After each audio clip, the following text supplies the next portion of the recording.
Hey everybody, and welcome to the Botanical Biohacking Podcast. I'm here with acupuncturist Stacey Donelson, and we are by the Rio Grande River, and we're going to chat with you a little bit about CBD oil. To be honest, I thought it was hippie nonsense. I thought that this was just something that stoners were into, and that it was probably overly hyped, something like people saying that there are antioxidants in red wine. Yeah, that's true, but aren't there more in vegetables? However, after seeing the research up close, I have to say I was completely wrong and my mind has been changed. And to speak with us more about this is Stacey. So could you please tell us a little bit about how you first discovered CBD oil and how you are using it clinically? So my practice is in Longmont, Colorado, and as everyone knows, Colorado is one of the few states where marijuana and recreational marijuana are legal. And in the last few years, my patient base has been experimenting on their own with using both sativa and indica, and which are strains of marijuana, to combat everything from anxiety and pain to insomnia, and IBS, everything. Like basically my patient base was experimenting it with on their own to complement and to speed up whatever protocols I was using with them in their treatments. And about a year and a half ago, I guess now, 2 years ago, I have always used Chinese herbs. I use herbs a lot in my clinic. I make liniments, I make oils, I make custom things for my patients, salves, etc. And I had an oil that I made with frankincense and myrrh and a couple of other Western herbs, and my dad loved it, and he asked me, it would work for a couple of hours for pain, but it would wear off, and so he asked me to make something that lasted longer. And I was trying to figure out what I could add to my base already that would fulfill his request. And since everybody in my patients was experimenting with CBD oil, I decided to add some CBD oil, and thus started my trip down the rabbit hole of learning about indica and sativa and cannabis and whole plant extraction versus isolate.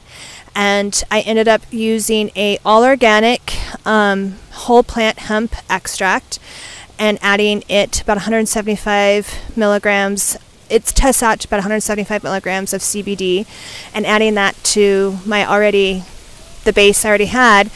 And the anecdotal evidence and reports from my patients and people that use it has been overwhelming.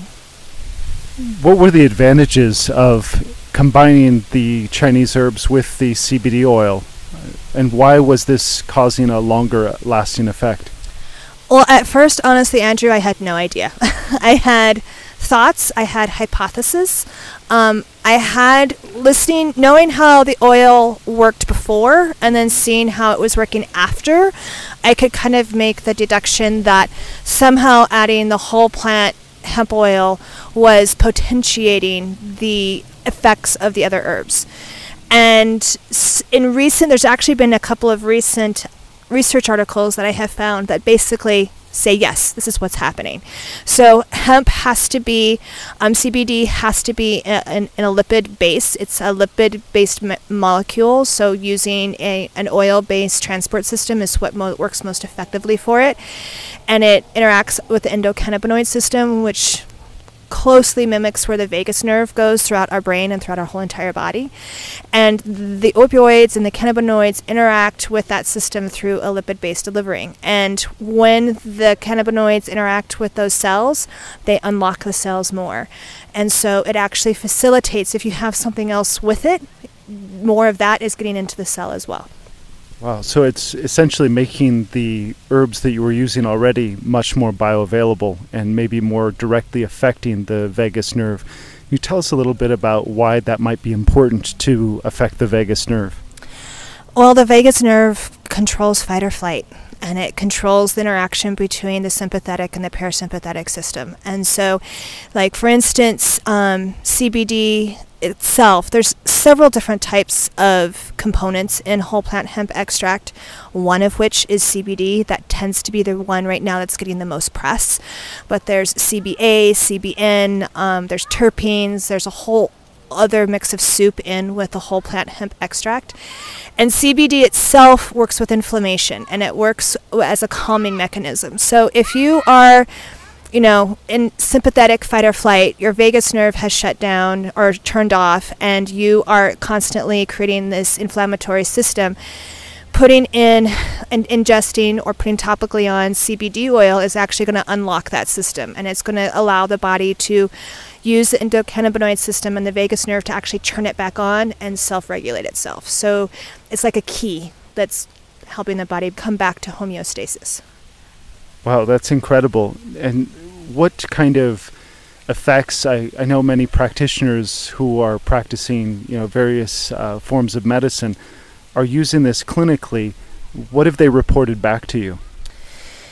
So for the products that we make, it's basically what I have shared. So it helps with pain, chronic pain, acute pain goes down almost immediately, and it's a very sudden but long-lasting effect. So, you go for a run and you tweak your ankle and you come back and you put some of the botanical relief oil on it, and within a few minutes your pain is gone.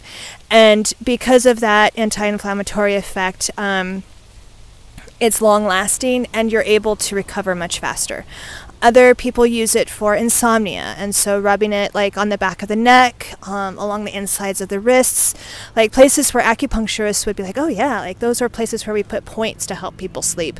It does the same thing. It transfers through the skin, and it has this calming effect, and it helps people feel calm and fall asleep easier. For bruising, because it has frankincense and myrrh and arnica and helichrysum in it, the recovery from bruising is phenomenal. Like, I tell a story of a patient who has she's in her late 70s. She has a German Shepherd. They were for a walk. He chased after a squirrel. She didn't let go of the leash. She fell down and broke her nose in 2 places.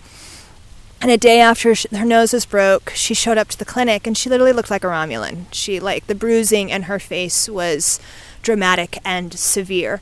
And all I did was apply the relief oil topically onto her cheekbones and onto her face, which helped her relax for the treatment because she was in so much pain that just moving hurt. And the next day, her son called me and was like, I don't know what you did, but he sent a picture of my mom, and all she had were like the little dark marks underneath your eyes, like a football player. That was all that was left in 24 hours after that bruising, and all I did was put that on once. It's incredible. My initial thought and criticism of CBD oil was that it seemed to me like it was just another analgesic Band-Aid. Of course, you're not only using the CBD oil, but taking it a step further by adding specific herbs that will clean out the body and regenerate bone tissue.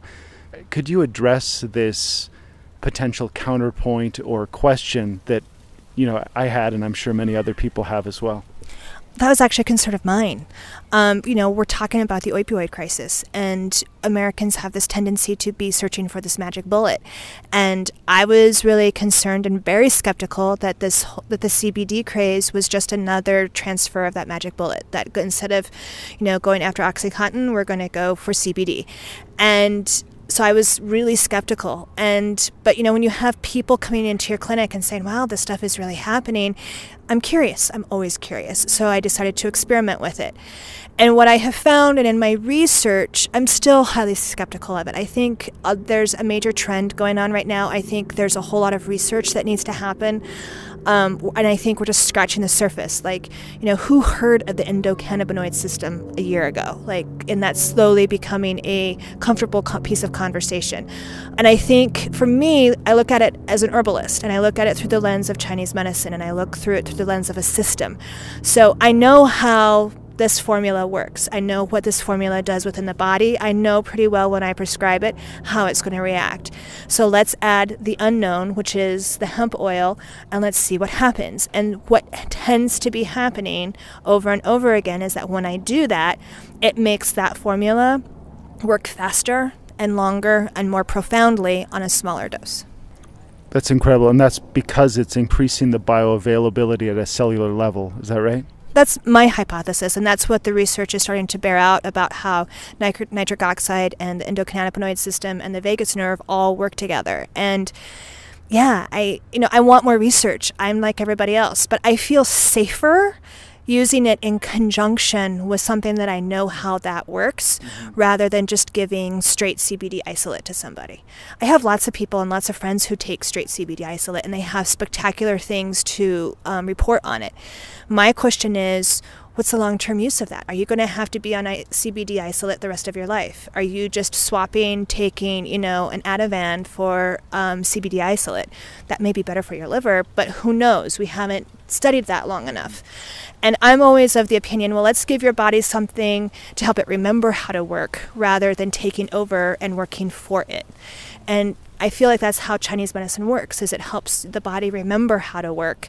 And the herbs help the cells turn back on. It helps the body remember how to be in balance. And so if adding hemp oil makes that happen faster and helps people get back to being healthier faster, then yay.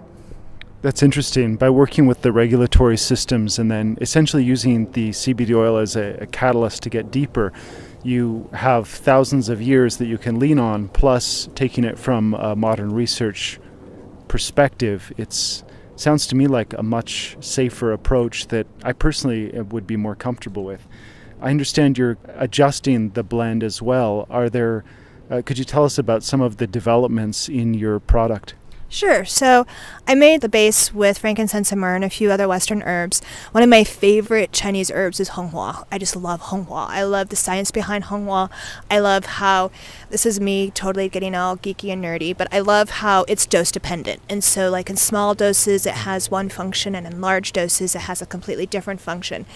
And I've been wanting to add honghua safflower to the oil blend to see how that would work, and to see how that would change the results of all of this. And so we're experimenting with adding honghua.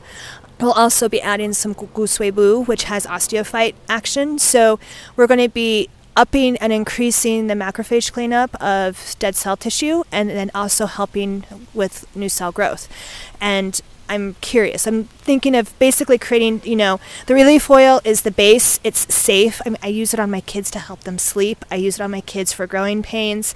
It's, a safe, I know how that works. And now I'm trying to make something that is maybe a little bit more powerful, and maybe for a little bit more acute, and maybe even more long-term things. And yeah, so that's where we're at.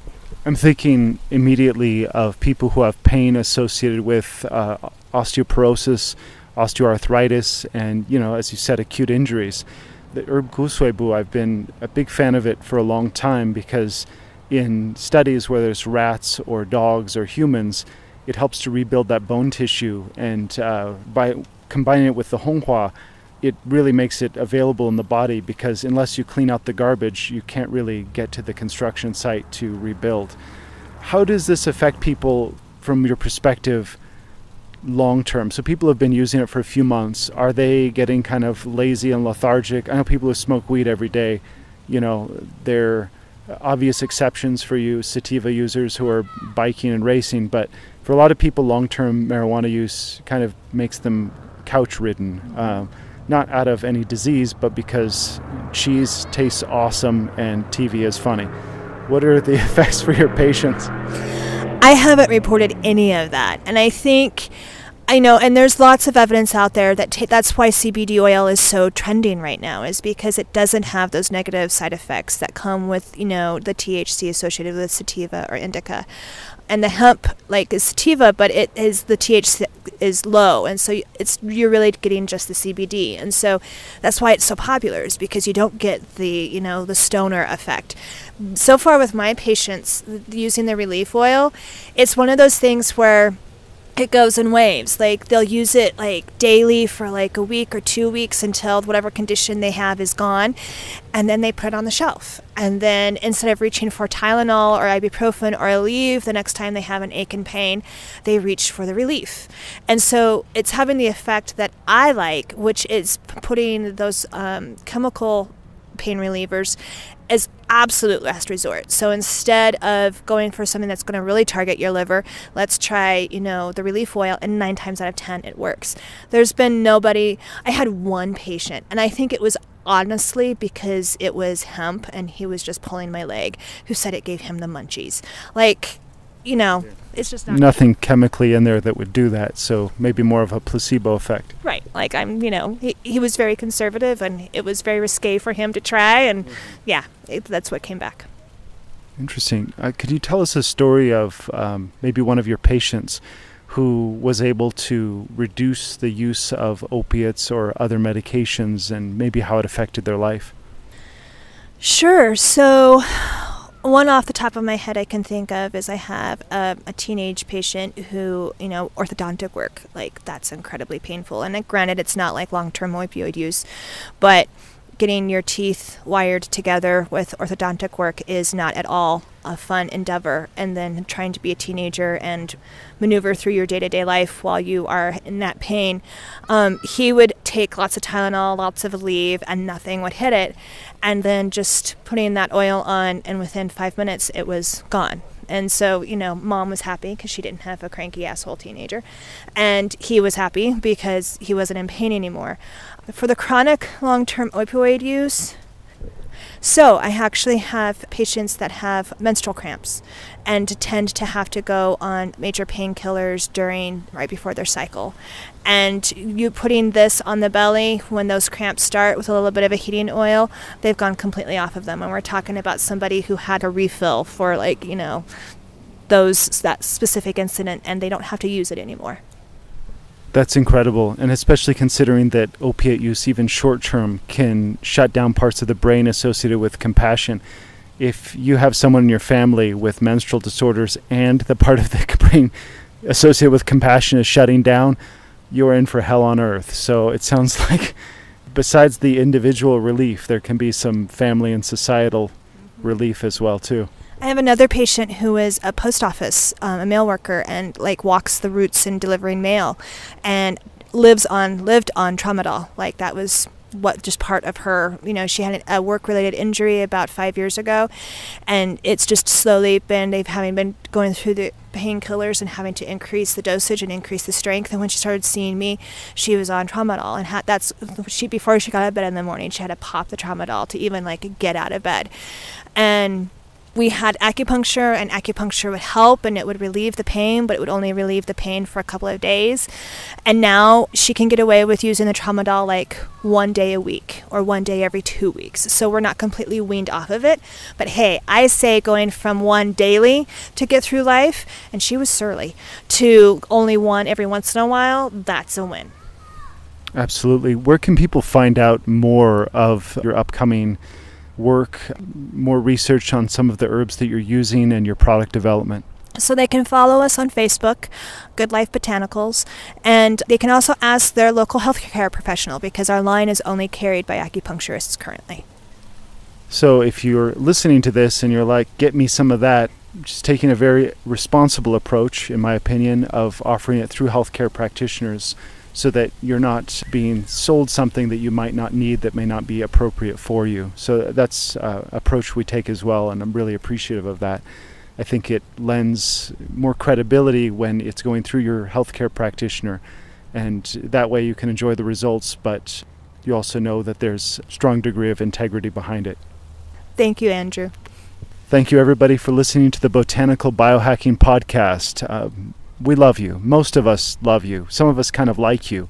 A few others are acquaintances, but we think you're all right. So have a wonderful day.